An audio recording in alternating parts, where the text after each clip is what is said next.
আসসালামু আলাইকুম ফ্রেন্ডস। এই দেখুন ভিডিওটাতে বাচ্চারা কিভাবে বদমাশি করছে।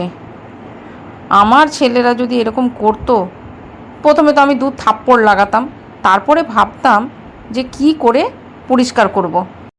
আপনাদের বাচ্চারা যদি এরকম বদমাশি করতো তাহলে আপনারা কি করতেন কমেন্ট করে অবশ্যই জানাবেন। আর ভিডিওটা পুরোটা দেখুন। ভালো থাকবেন, সুস্থ থাকবেন। শুভরাত্রি সবাইকে।